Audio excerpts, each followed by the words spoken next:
सिंध में local government एक ज़बरदस्त इदारा है और यही वजह है कि 3 अक्टूबर 2024 को एक ऑर्डर नंबर 2946 जारी होता है, जिसके तहत बताया जाता है कि एसएनडीडी के फलाफल लेटर के बाद आदिल हुसैन गिच्ची, जो कि establishment division cabinet secretariat Islamabad में मौजूद हैं, उनको फ़िलहाल हम वापस यानी आपकी तरफ भेज रहे हैं डिस्पोजल पर सिंध लोकल गवर्नमेंट बोर्ड, और इनको पोस्ट करते हैं जल्दी administrative officer grade 17 union administration branch और Sindh local government board against existing vacancy in immediate effect और फर्दर ऑर्डर्स। ये भी इस पर जारी कर दिया गया है, लिख दिया गया है कि आप फौरी तौर पर आदिल हुसैन खिची, जो कि ग्रेड 17 के ऑफिसर हैं इस्टेब्लिशमेंट डिवीज़न और कैबिनेट सेक्रेटरी इस वहाँ से इस्लामाबाद से आए हैं, इनको आप ले लें। Additional chief secretary local government की इजाज़त के बाद इमरान सियाल डायरेक्टर 1 ने बाकायदा चिड़िया बिठा के लेटर निकाल दिया। अब ये बोर्ड के हवाले हो गए हैं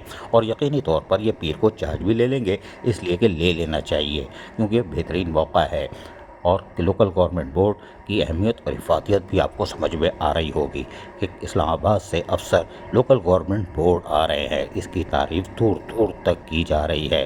क्या बात है। वजारत बल्दियात। अजीज़ आरिफ, KBS बल्दियाती न्यूज़, कराची।